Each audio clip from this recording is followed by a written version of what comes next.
Sunday. I'm not sure why I'm writing this down on paper and not on my computer. I guess I've just noticed some odd things. It's not that I don't trust the computer, I just need to organize my thoughts.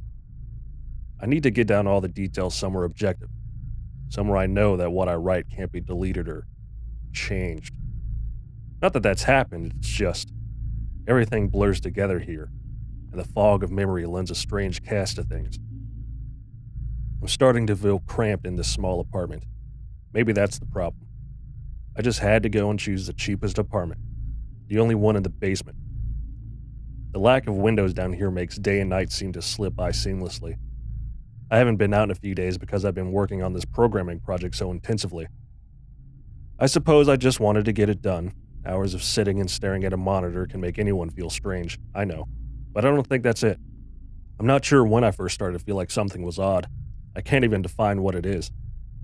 Maybe I just haven't talked to anyone in a while. That's the first thing that crept up on me. Everyone I normally talk to online while I program has been idle, or they've simply not logged on at all. My instant messages go unanswered. The last email I got from anybody was a friend saying he talked to me when he got back from the store, and that was yesterday. I'd call with my cell phone, but reception's terrible down here. Yeah, that's it. I just need to call someone. I'm gonna go outside. Well, that didn't work so well. As the tingle of fear fades, I'm feeling a little ridiculous for being scared at all. I looked in the mirror before I went out, but I didn't shave my 2-day stubble I've grown. I figured I was just going out for a quick cell phone call. I did change my shirt though, because it was lunchtime, and I guess that I'd run into at least one person I knew. That didn't end up happening. I wish it did. When I went out, I opened the door to my small apartment slowly. A small feeling of apprehension had somehow already lodged itself in me. For some indefinable reason. I chalked it up to having not spoken to anyone but myself for a day or two. I peered down the dingy gray hallway, made dingier by the fact that it was a basement hallway. On one end, a large metal door led to the building's furnace room. It was locked, of course. 2 dreary soda machines stood by it.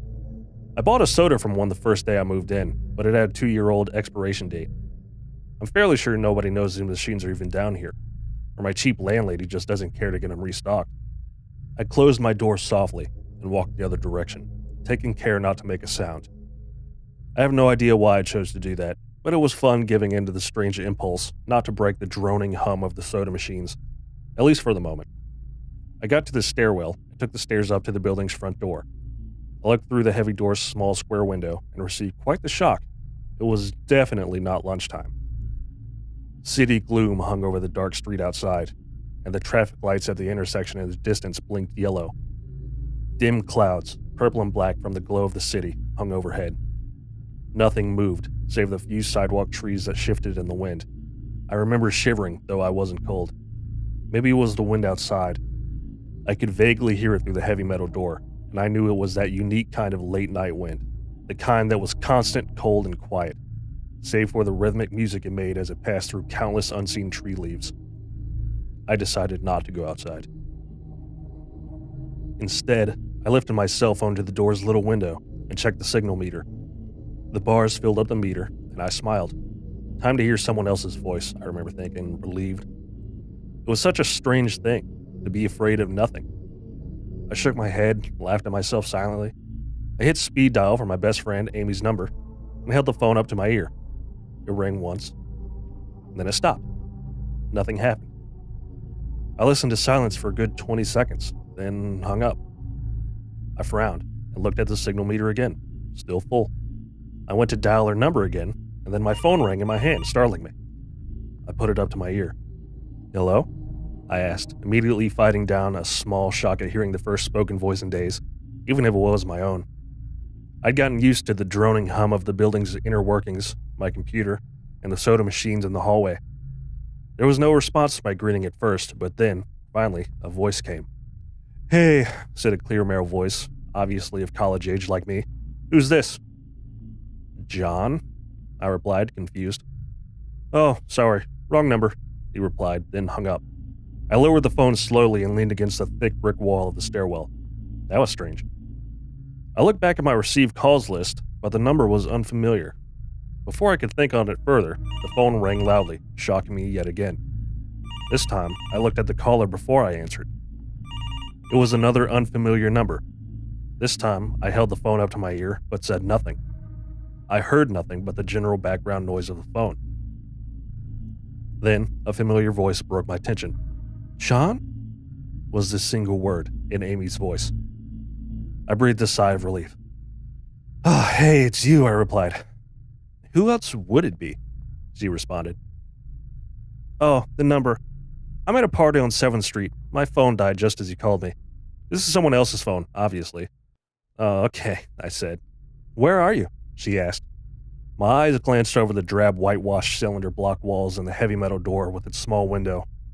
"At my building," I sighed, just feeling cooped up. I didn't realize it was so late. "You should come here," she said, laughing. "Nah, I don't feel like looking for some strange place by myself in the middle of the night," I said, looking out the window at the silent, windy street that secretly scared me just a tiny bit. "I think I'm just going to keep working or go to bed." "Nonsense," she replied. "I can come get you. Your building is close to 7th Street, right?" "How drunk are you?" I asked lightheartedly. "You know where I live." "Oh, of course," she said abruptly. "I guess I can get there by walking, huh?" "You could if you wanted to waste half an hour," I told her. "Right," she said. "Okay, have to go. Good luck with your work." I lowered the phone once more, looking at the numbers flash as the call ended. Then the droning silence suddenly reasserted itself in my ears. The two strange calls and the eerie street outside just drove home my aloneness in this empty stairwell. Perhaps from having seen too many scary movies, I had this sudden, inexplicable idea that something could look in the door's window and see me. Some sort of horrible entity that hovered at the edge of aloneness, just waiting to creep up on unsuspecting people that strayed too far from other human beings. I knew the fear was irrational, but nobody else was around, so...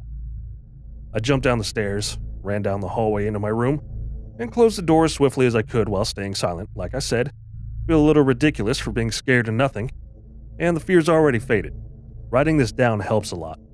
It makes me realize that nothing is wrong. It filters out half-formed thoughts and fears and leaves only cold, hard facts. It's late, I got a call from the wrong number, and Amy's phone died, so she called me back from another number. Nothing strange is happening. Still, there was something a little off about that conversation. I know it could have just been the alcohol she'd had. Or was it even her that seemed off to me? Or was it... Yeah, that was it. I didn't realize it until this moment, writing these things down. I knew writing things down would help. She said she was at a party, but I only heard silence in the background. Of course, that doesn't mean anything in particular. She could have just gone outside to make the call. No, that couldn't be it either. I didn't hear the wind. I need to see if the wind is still blowing. Monday. I forgot to finish writing last night. I'm not sure what I expected to see when I ran up the stairwell and looked out the heavy metal door's window. I'm feeling ridiculous. Last night's fear seems hazy and unreasonable to me now. I can't wait to go out into the sunlight. I'm going to check my email, shave, shower, finally get out of here. Wait. I think I heard something. It was thunder. That whole sunlight and fresh air thing didn't happen. I went out into the stairwell and up the stairs, only to find disappointment.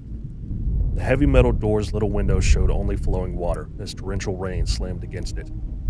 Only a very dim, gloomy light filtered in through the rain, but at least I knew it was daytime, even if it was a gray, sickly wet day. I tried looking out the window and waiting for the lightning to illuminate the gloom, but the rain was too heavy, and I couldn't make out anything more than vague, weird shapes moving at odd angles in the waves washing down the window. Disappointed, I turned around, but I didn't want to go back to my room. Instead, I wandered further up the stairs, past the first floor, and the second. The stairs ended at the third floor, highest floor in the building. I looked through the glass that ran up the outer wall of the stairwell, but it was that warped, thick kind that scatters the light. Not that there was much to see through the rain to begin with. I opened the stairwell door and wandered down the hallway. The 10 or so thick wooden doors, painted blue a long time ago, were all closed. I listened as I walked, but it was the middle of the day, so I wasn't surprised that I heard nothing but the rain outside. As I stood there in the dim hallway, listening to the rain, I had this strange, fleeting impression that the doors were standing like silent granite monoliths, erected by some ancient forgotten civilization for some unfathomable guardian purpose. Lightning flashed, and I could have sworn that, for just a moment, the old grainy blue wood looked just like rough stone. I laughed at myself for letting my imagination get the best of me, but then it occurred to me that the dim gloom and lightning must mean there was a window somewhere in the hallway. A vague memory surfaced, and I suddenly recalled that the third floor had an alcove and an inset window halfway down the floor's hallway. Excited to look out into the rain and possibly see another human being, I quickly walked over to the alcove, finding the large, thin glass window. Rain washed down it, as with the front door's window, but I could open this one. I reached a hand out to slide it open, but hesitated. I had the strangest feeling that if I opened that window, I would see something absolutely horrifying on the other side. Everything's been so odd lately. So I came up with a plan, and I came back here to get what I needed. I don't seriously think anything will come of it, but I'm bored, it's raining, and I'm going stir crazy. I came back to get my webcam. The cord isn't long enough to reach the third floor by any means, so instead I'm going to hide it between the two soda machines in the dark end of my basement hallway, run the wire along the wall and under my door, and put black duct tape over the wire to blend it in with a black plastic strip that runs along the base of the hallway's walls. I know this is silly, but I don't have anything better to do. Well, nothing happened. I propped open the hallway to stairwell door, steeled myself, then flung the heavy front door wide open, and ran like hell down the stairs to my room and slammed the door. I watched the webcam on my computer intently, seeing the hallway outside my door and most of the stairwell. I'm watching it right now, and I don't see anything interesting. I just wish the camera's position was different, so that I could see out the front door. Hey, somebody's online. I got out an older, less functional webcam that I had in my closet to video chat with my friend online.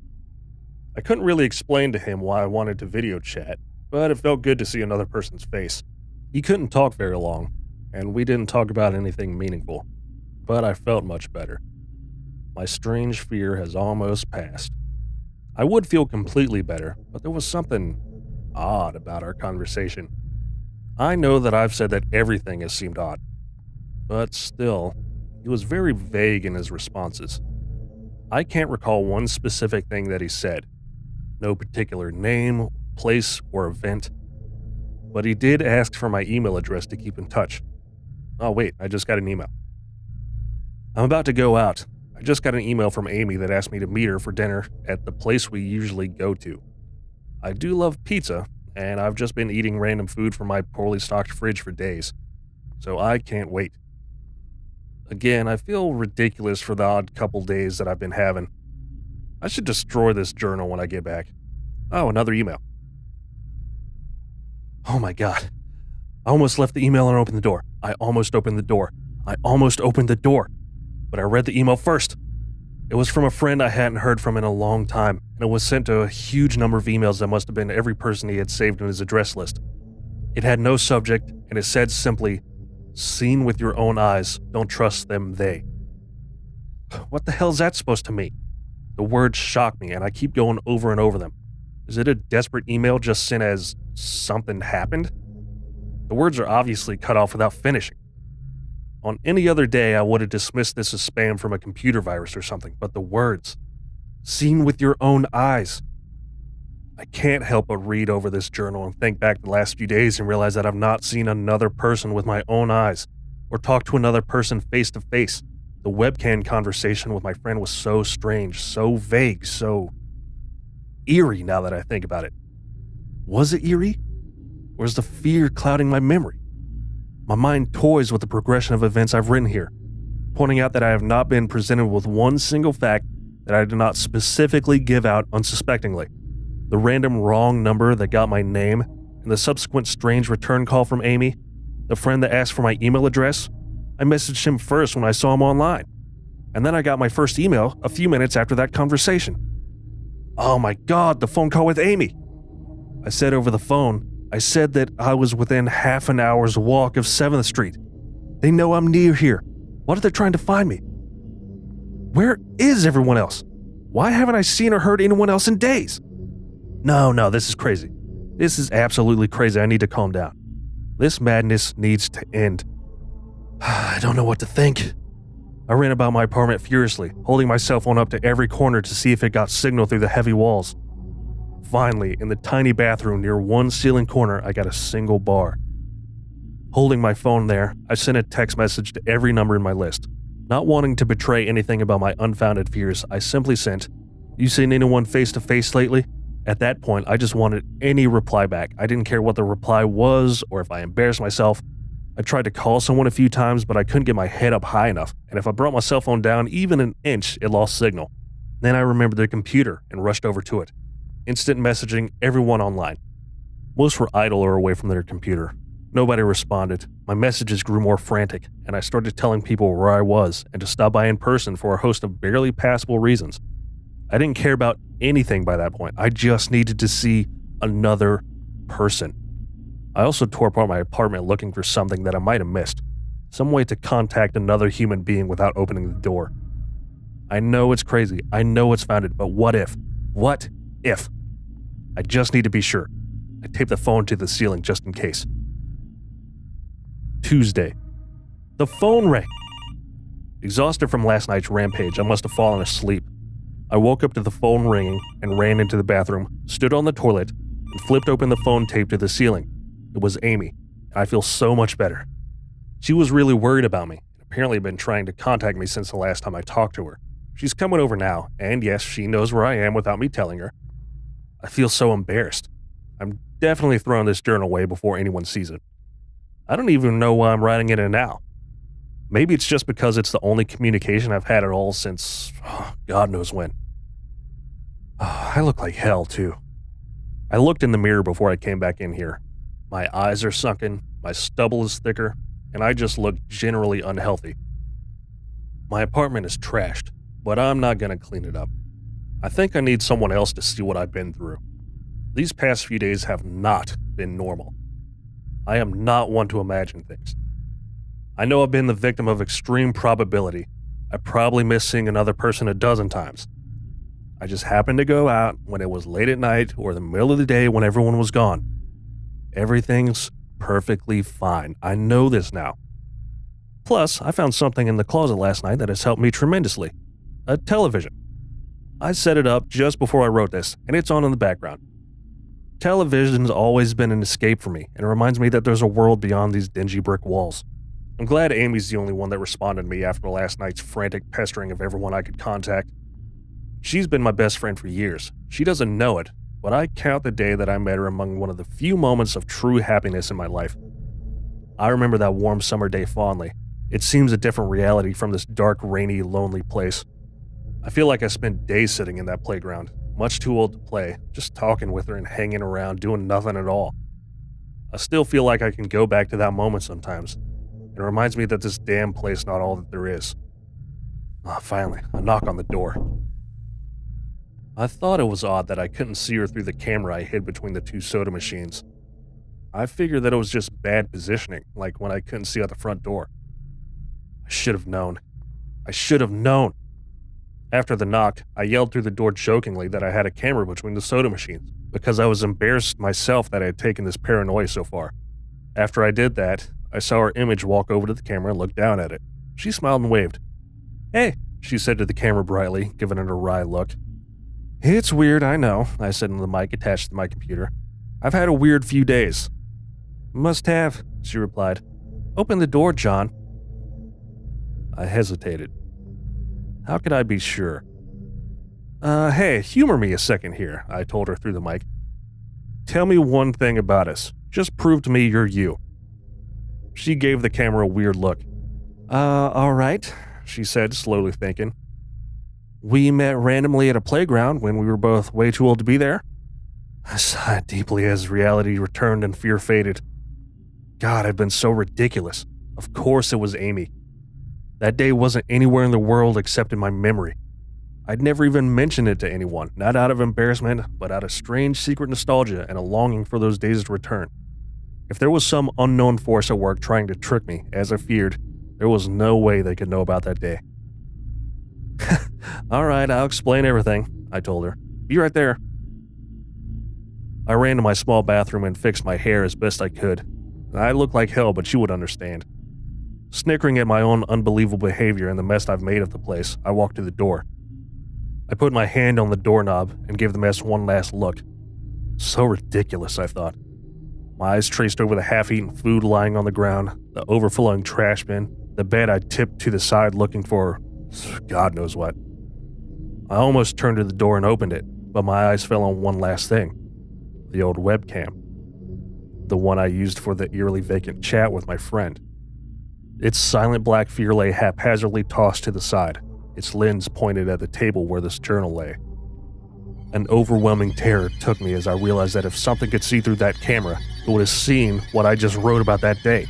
I asked her for any one thing about us, and she chose the only thing in the world that I thought they or it did not know. But it did. It did know. It could have been watching me the whole time. I didn't open the door. I screamed. I screamed in uncontrollable terror. I stomped on the old webcam on the floor. The door shook, and the doorknob tried to turn, but I didn't hear Amy's voice through the door. Was the basement door made to keep out drafts too thick? Or was Amy not outside?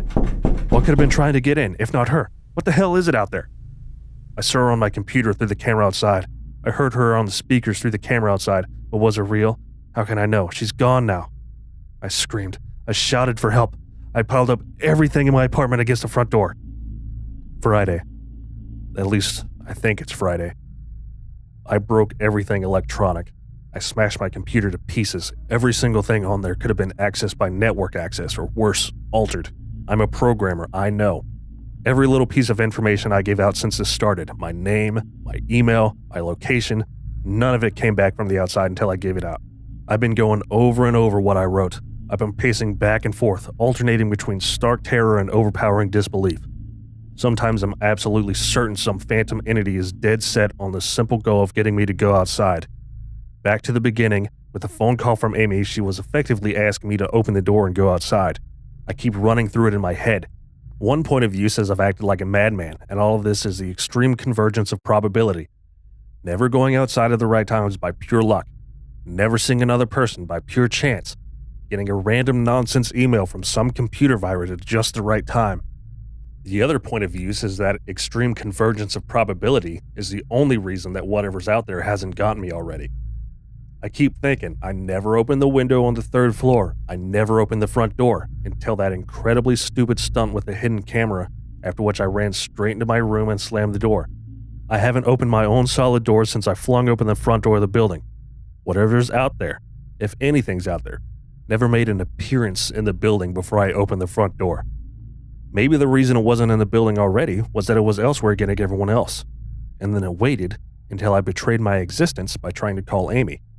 A call which didn't work, until it called me and asked me my name. Terror literally overwhelms me every time I try to fit the pieces of this nightmare together. That email, short, cut off.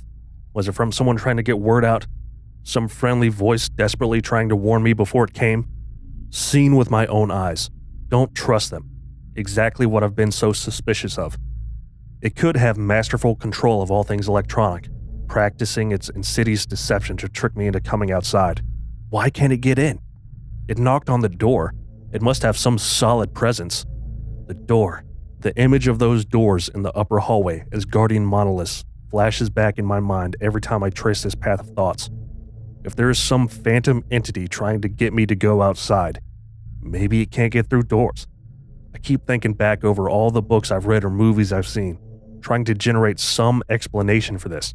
Doors have always been such intense foci of human imagination, always seen as wards or portals of special importance, or maybe the door was just too thick.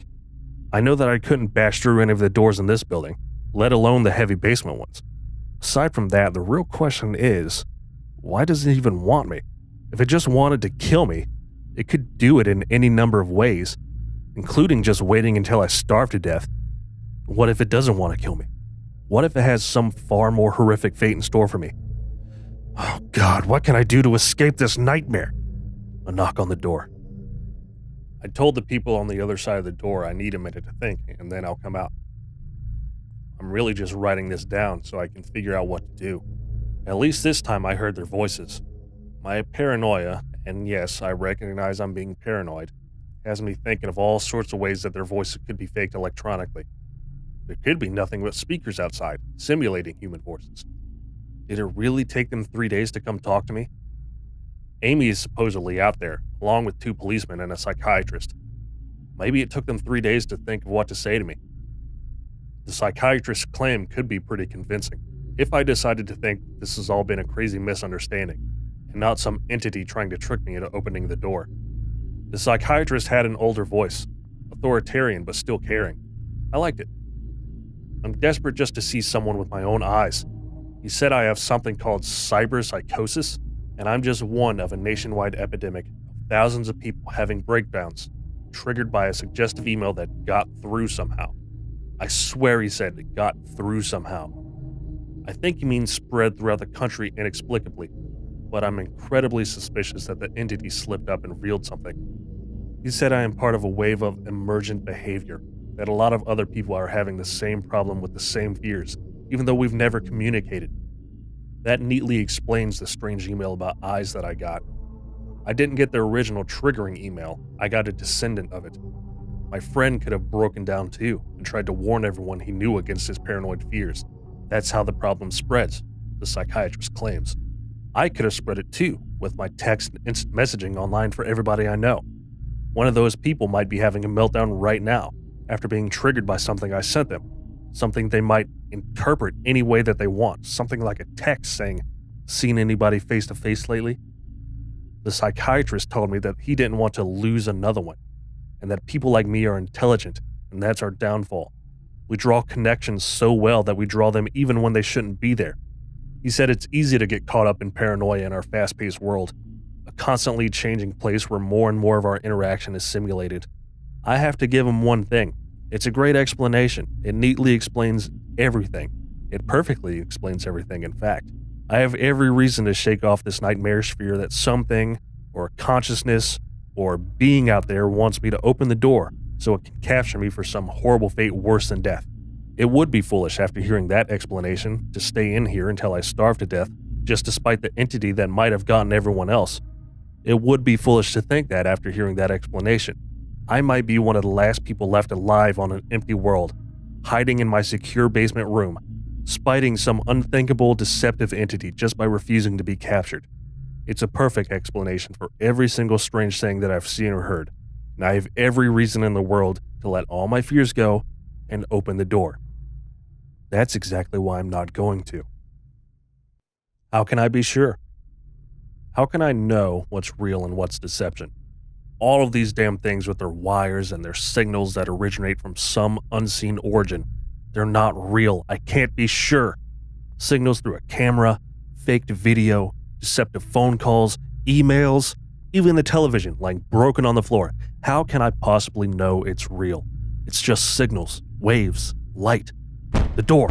It's bashing on the door. It's trying to get in. What insane mechanical contrivance could it be using to simulate the sound of men attacking the heavy wood so well? At last, I'll finally see it with my own eyes.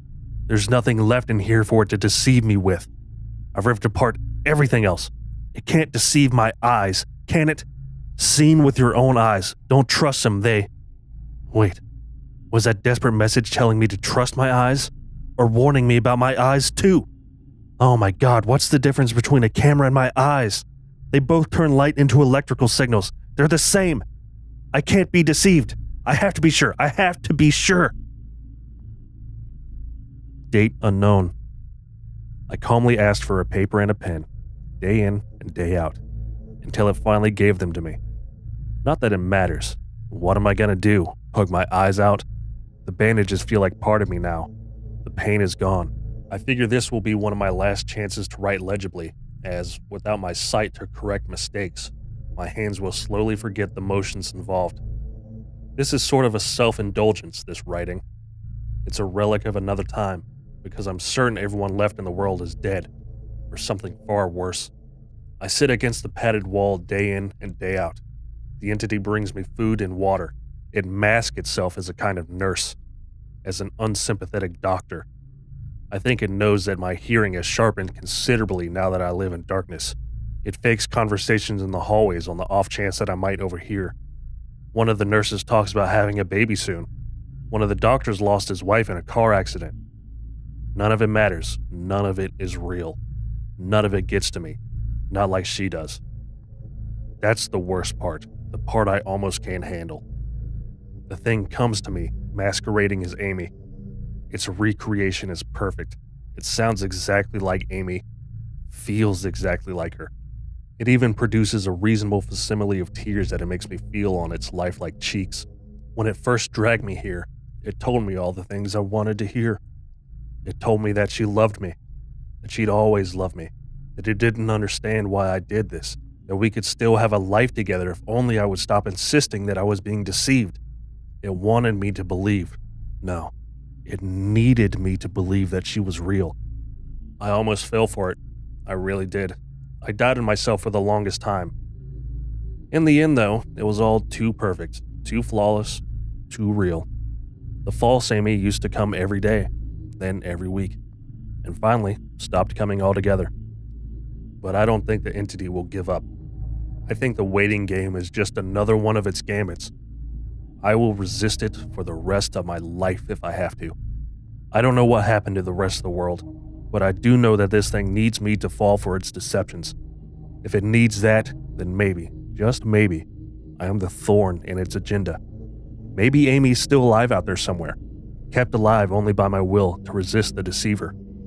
I hold on to that hope, rocking back and forth in my cell to pass the time. I will never give in. I will never break.